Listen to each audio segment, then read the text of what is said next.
السلام علیکم، میں ہوں مہر بلال۔ علم اجالا سلسلہ جاری ہے اردو زبان دانی،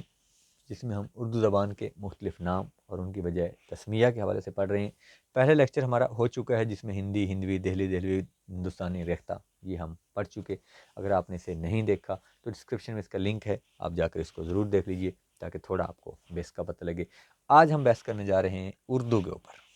یعنی یہ لفظ اردو جو ہے، ہم یہ کہا جاتا ہے کہ اردو ترکی زبان کا لفظ ہے۔ جب یہ ترکی زبان کا لفظ ہے تو پھر لازم ہے کہ اس کے سرے بھی ترکی میں ملنے چاہیے۔ تو آج ہم کوشش کریں گے کہ وہیں سے سٹارٹ کریں اور اپنی سائڈ پہ لے کے آئیں۔ تو پہلے ہم بات کریں گے لفظ اردو کی، زبان کی نہیں، صرف لفظ اردو کی، کیونکہ یہ لفظ ترکی کا ہے، زبان ترکی کی نہیں ہے، لفظ ترکی زبان کا ہے۔ تو ترکی میں آیا یہ موجود رہا ہے اور کن معنوں میں رہا ہے، تو اس کو ہم دیکھ لیتے ہیں۔ تو ترکی کے اندر یہ لفظ جو ہے وہ لشکر کے لیے مستعمل رہا ہے،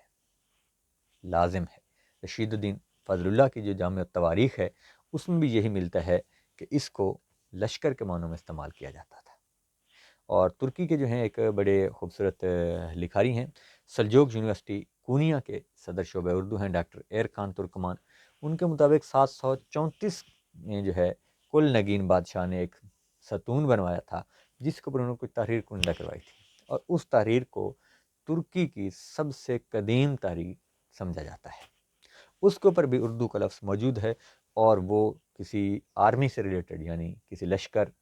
یا ان کی جو رہائش گاہ ہوتی ہے آرمی کی، جس کو ہم چھاؤنی کہتے ہیں، ان معنوں میں استعمال ہوا ہے۔ تو ابتدائی ترکی میں ہی یہ لفظ مستعمل رہا ہے، اور وہاں لشکر کے لیے، چھاؤنی کے لیے یا محلات کے لیے، یعنی جو شاہی محلات ہوتے تھے ان کے لیے استعمال ہوتا رہا ہے۔ دوسرا دور وہاں پر جو مشہور ہے وہ چنگیز خان کا دور آتا ہے۔ تو چنگیز خان کے زمانے میں بھی اردو کا لفظ مستعمل رہا ہے، تو جو اس کے لشکر گاہیں تھیں ان کو اردو کہا جاتا تھا۔ چنگیز خان کے بیٹے جوجی خان، ان کی جو اولادیں تھیں وہ تب تک بہت بڑی ریاست پر قابض ہو چکے تھے، اور پورا علاقہ ان کے قبضے میں تھا۔ تو اس خاطر وہ وہاں پر جو اپنے ٹینٹ لگاتے تھے، خیمے لگاتے تھے، وہ زرعی خیمے لگاتے تھے، یعنی وہ گولڈن کلر کے خیمے لگاتے تھے۔ اس خاطر ان کو اردو مطلع بھی کہا جاتا تھا، ان خیموں کو اردو مطلع کہا جاتا تھا، یعنی گولڈن ہارٹس۔ یعنی اردو اس دور میں بھی وہاں رائج تھی، اور وہی معنوں میں رائج تھی، یعنی لشکر، لشکرگاہ، خیمہ گاہ، ان کے معنوں میں جو ہے یہ مستعمل رہی ہے۔ اب یہاں تک تو تھا کہ یہ ترکی کے اندر ہی چل رہی تھی، اب ترکی سے باہر نکلی ہے، یعنی بر صغیر میں یہ لفظ کب آیا؟ تو ظاہر بر صغیر میں ترکی سے آنے والے حکمران وہ بابر تھے۔ بابر جب یہاں آیا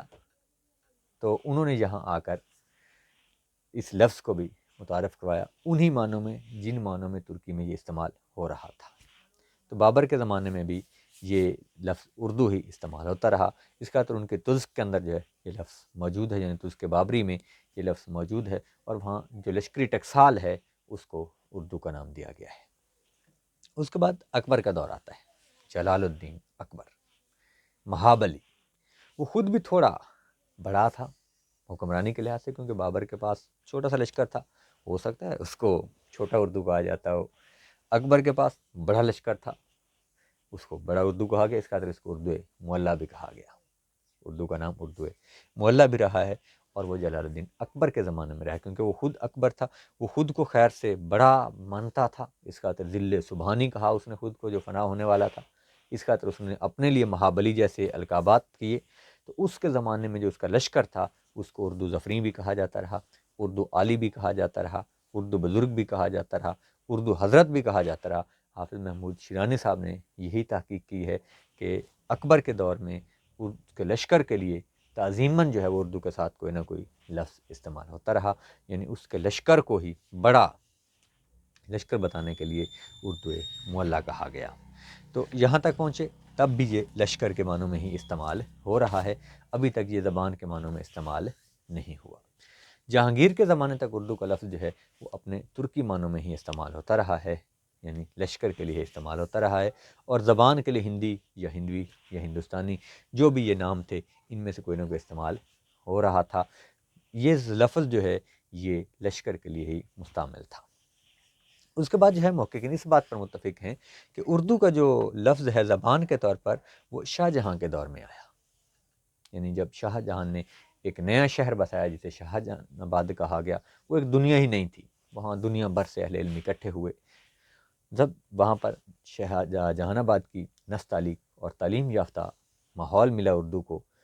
وہاں فارسی سرکاری زبان تھی، جو وہاں کے علماء تھے، جو وہاں کے متعلقین تھے وہ فارسی بول رہے تھے، ساتھ ساتھ اس زبان کی یعنی جو دہلی ہندوی کچھ بھی تھی اس کی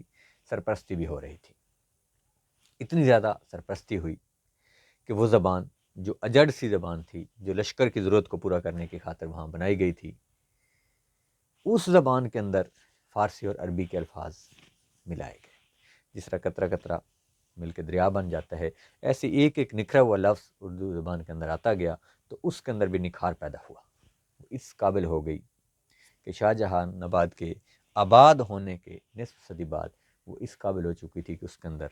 تحریر و تقریر کا کام کیا جا سکتا تھا، اس کے اندر ادب تخلیق کیا جا سکتا تھا، یعنی اتنی معیاری زبان جو ہے وہ بن چکی تھی کہ جب ولی دکنی یہاں تشریف لائے تو تب